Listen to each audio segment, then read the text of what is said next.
Hello? Mia? Hi, is this Kathryn? Yes. It's nice to hear your voice. Definitely. You too. You want me just to go now? Sure. Okay.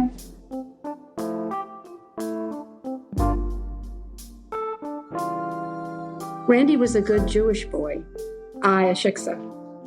Nevertheless, we dated in college, happy until the Vietnam War intervened.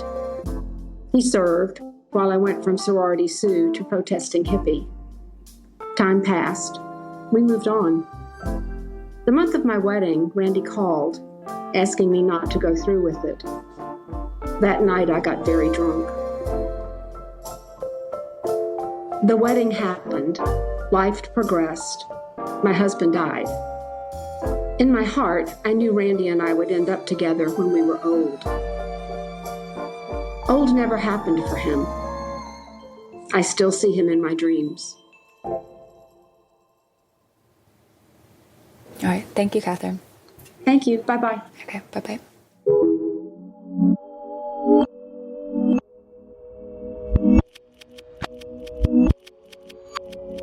Hey, Jim. Hey, Mia. How's it going? It's good. How about you? It's pretty good, except that there's some construction, it seems like. I might put some books in between my mic. For soundproofing? For more soundproofing, yeah. So in that pillow fort you're building, do you have any seltzer by any chance? I do, actually. I do. Some lemon seltzer. Good. Well, let's get it open. Love now and You fall in love with a fella I love. For the love.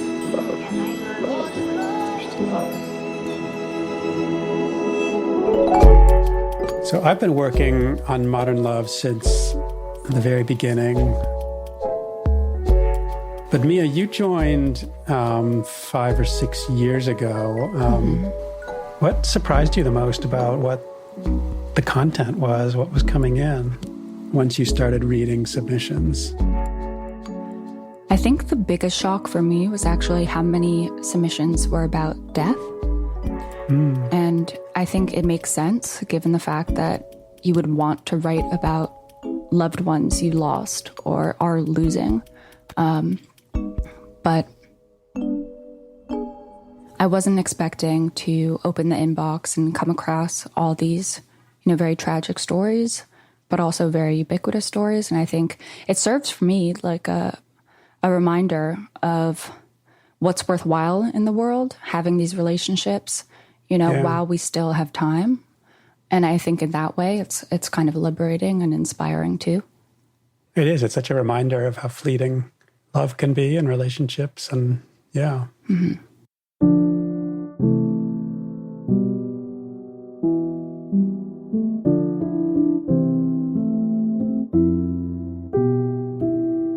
The biggest trauma for a lot of people is losing someone they love. And so they often sit down to sort that out in words and to try to make sense of it, and often to try to memorialize the person and honor the person.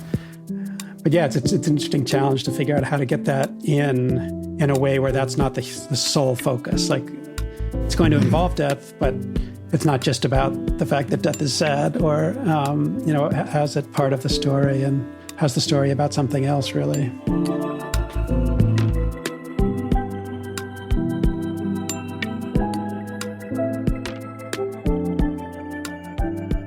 Today's essay is Firefighter Chases Woman Down Street, published in February 2020, written by Marlena Brown, read by January Lavoie.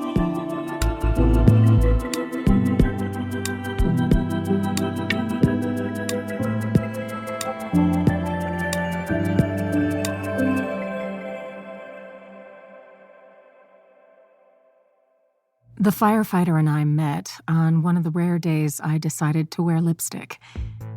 If I had to guess at a reason for him chasing me down the street that day, it was the lipstick. It always does something to my face.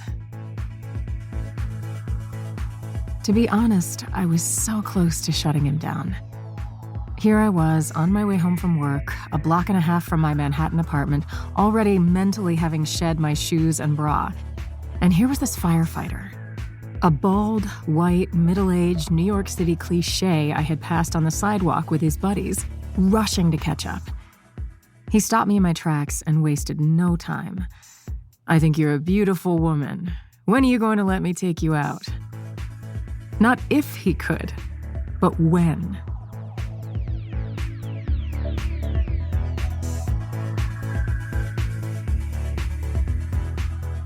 I'm a sucker, so I fell for it. And to this day, I can't tell you why I decided to give him my phone number.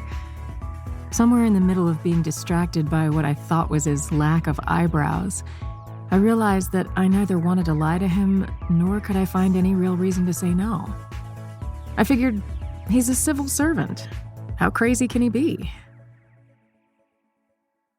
Of course, not 5 minutes later, standing alone in my apartment, I convinced myself that this date would be a disaster. We had nothing in common, and he was going to be as dumb as a brick. I'm a snob. I accept this about myself. But 2 days later, during our first phone call, he broke out of any box I tried to put him in. An avid music fan, he wanted to visit Macon, Georgia because of the Allman Brothers. He shocked me by knowing Emory University, my alma mater, saying that's where they shot Into the Wild. He was a travel fiend. He hoped to hike down through Gibraltar and work his way into northern Africa doing volunteer work along the way. He was a hell of a lot more interesting than I, in my snobbery, had given him space to be.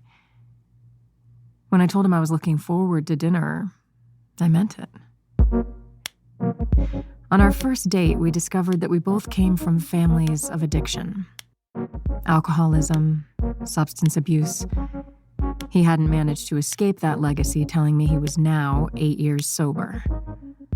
I had noticed this about him before he told me about any legacy. When he asked me how I knew, I said, "You never looked at the drink menu." People say addicts can walk into a room and spot other addicts. I wonder if that truth holds for those like me who teeter on the edge of that slippery slope, trying like hell not to fall while wondering, isn't it just easier to give in? We also learned that spirituality served as an anchor for us both.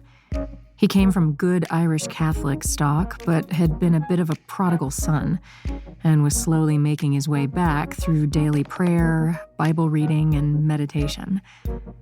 I am a hopeful agnostic in a wrestling match with the God of my childhood. The Lord may eventually pin me down, but he will need to pop out my hip to do so. Politics were another story, surfacing somewhere in hour 2 of our first date. Conservative libertarian, him, versus bleeding heart liberal, me. After dinner, we strolled through the center of Tarrytown, jabbering nonstop.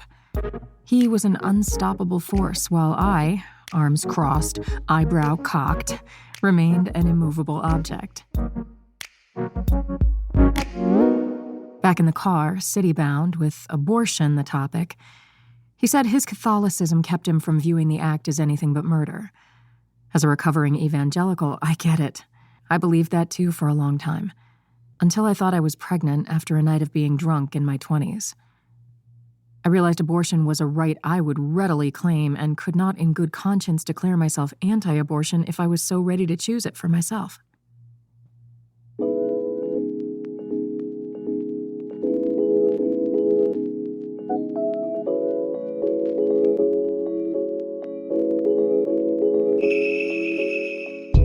Crossing into Manhattan, he let it fly that he didn't think racism in New York City was as bad as people claimed. My roots are in the South. I am a descendant of slaves, and I'm always looking for somebody to say something stupid about racism so I can lose my mind. But I didn't with him. Instead, pointing out that racism is not only about extreme acts like burning crosses.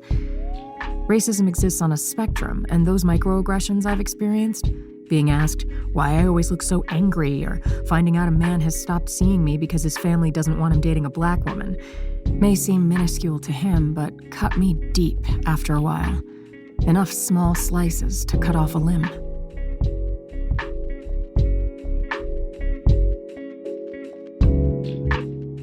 He went quiet at that, a sign I would later understand to be him seriously considering what I had said because, yes, happily, there were more dates and even more debates, each one digging deeper into controversial issues.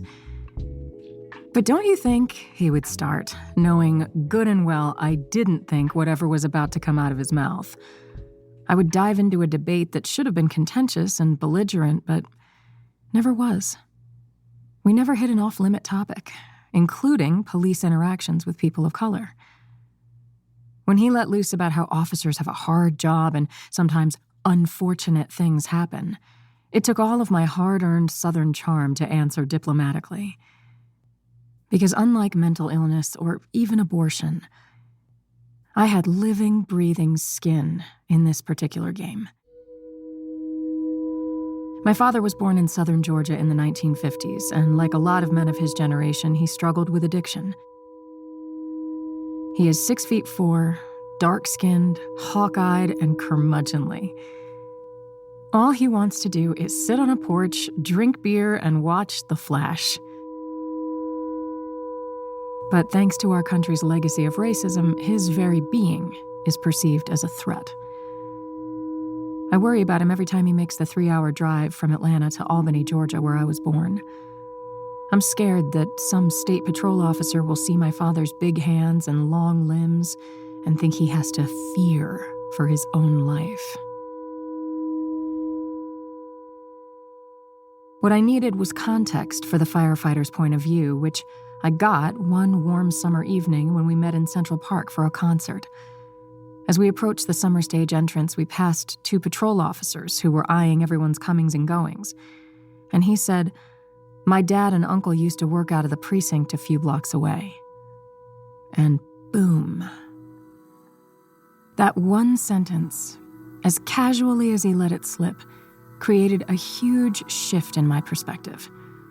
His defense of police officers made sense because these were no longer abstract issues. This was personal. This was life. He and I carried the weight of our fathers. His a cop, mine a black man in America.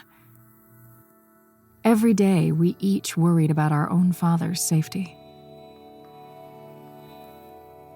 I never asked him much about growing up with a father who was a cop. I wish I had. Instead, we drifted apart because he, as he put it, was like Jack Nicholson's character in As Good as It Gets, not ready for long-term commitment and unsure he would ever be ready. I later learned the truth. He was afraid of having a marriage like his parents' often strained union. That broke my heart.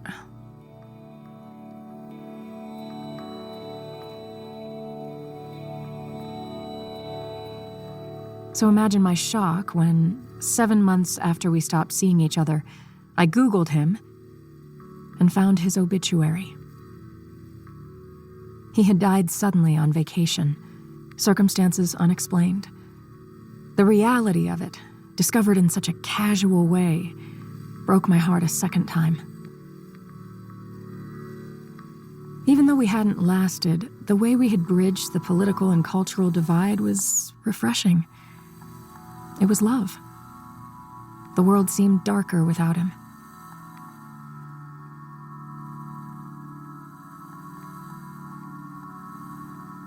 After his death, while sitting in my apartment, I asked him if he could hear me. And when I fled outside in search of escape, there were 2 fire trucks. I knew he wasn't on either rig, but their presence at that moment made me think, yeah, he heard me, just as he always did.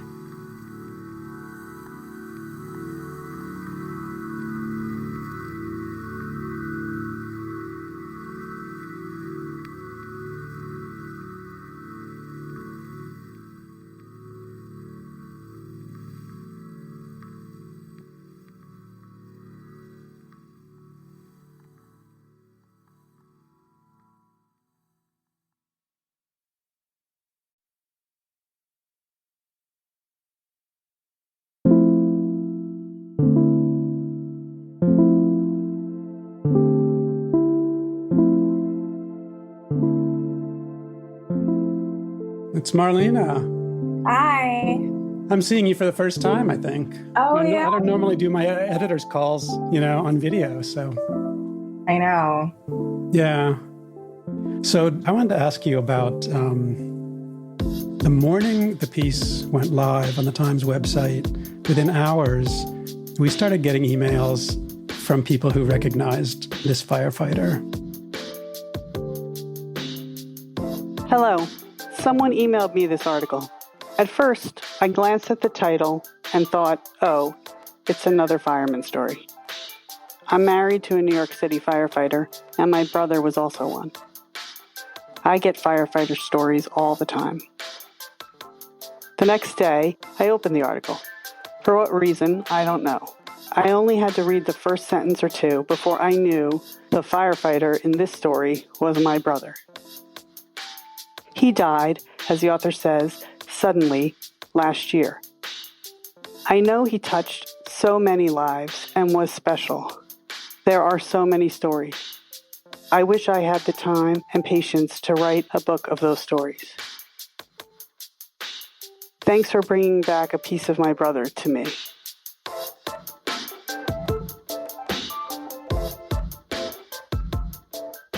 We didn't even identify him by name in the piece. That really wasn't what it was about.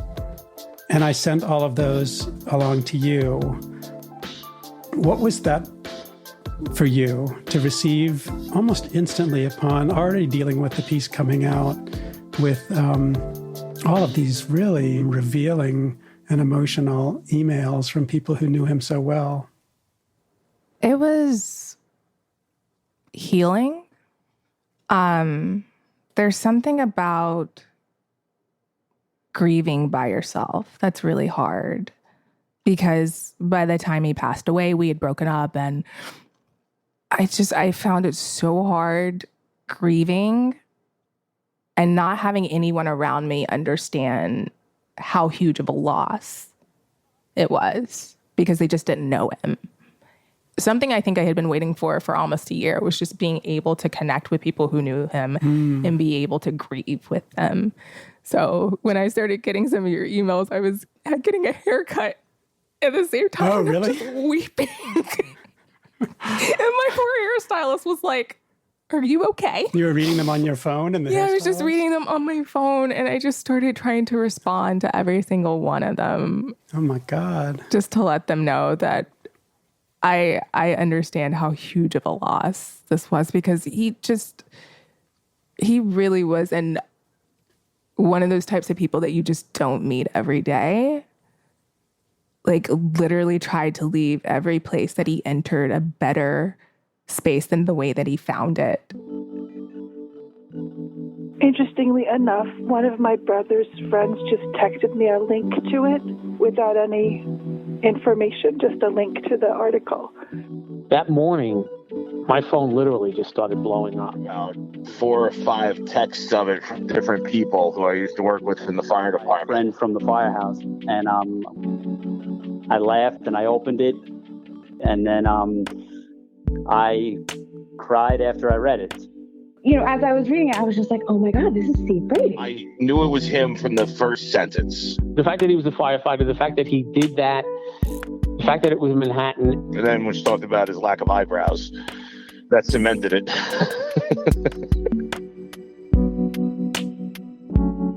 In his passing, we found so many aspects of his life that he kind of kept private. Everybody at his wake was kind of coming forward with this different story of how, how do you know Stephen? Oh, he was a hospice volunteer who stayed with my mother while she was passing. How do you know Stephen? Oh, well, he talked me off the ledge when I thought I was at rock bottom with my drinking. And everything was just this like shock of, you thought you knew the guy, but there were a million different pieces to him. And then for here we are a year and change after he passed, to have him pop up in, of all places, the romance column of the New York Times, it was just like one last surprise from him. Steve, he had his own opinions that were very strong. And I think that created some friction between him and a lot of other people in it. Steve and I agreed on a lot of things, and politics was not one of them. Pretty traditionally conservative. But he did his reading, which is why I respected when he had an opinion. That's what I thought was so beautiful about her story was their relationship is very interesting, because I'm glad that Marlena was able to give Steve the chance, to open up. I think a lot of people might have been turned off. Unfortunately, we get turned off in those situations. And I think Marlena probably has a lot of strength. I could tell she must have been very special to Steve, because she got to know him very well, which wasn't an easy thing for a lot of people.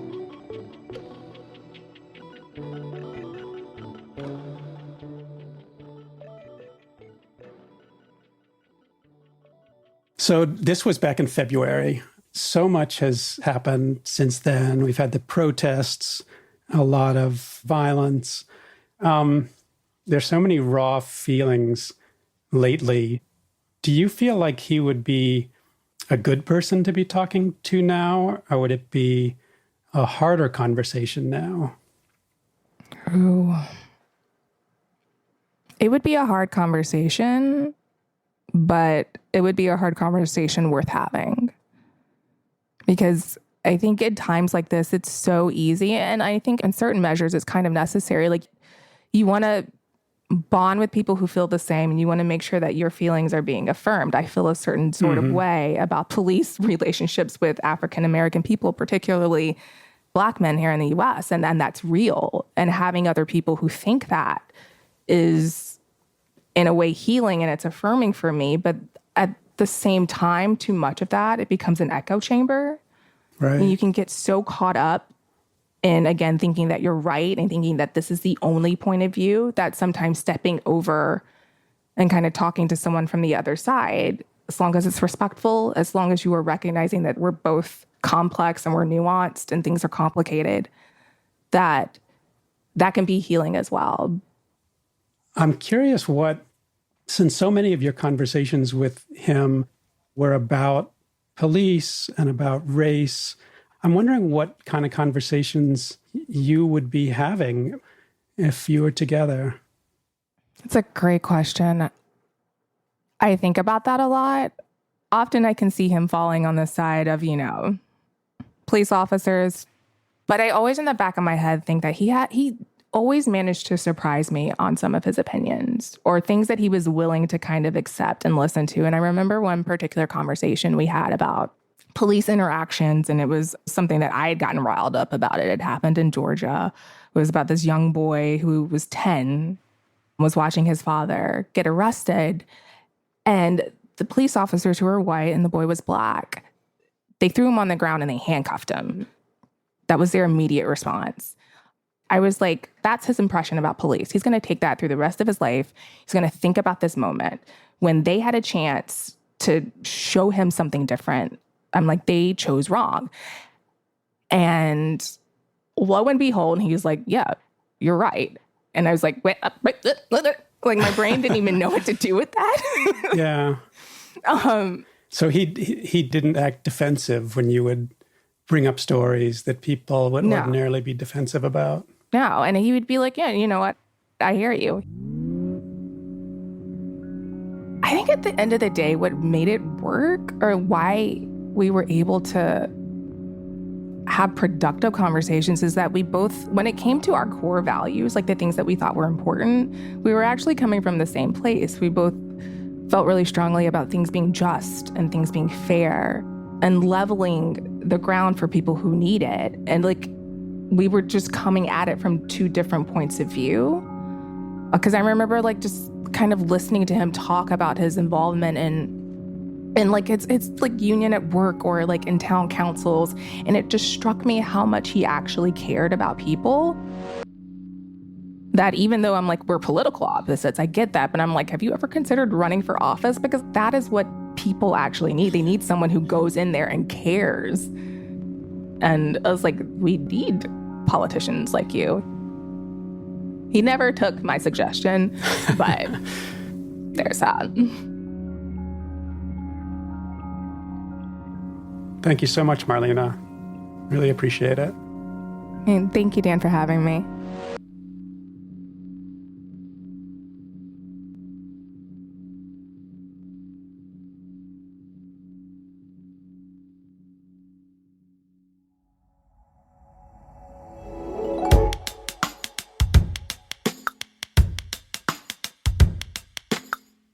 Modern Love is produced by Kelly Prime and Hans Butow and edited by Wendy Dorr.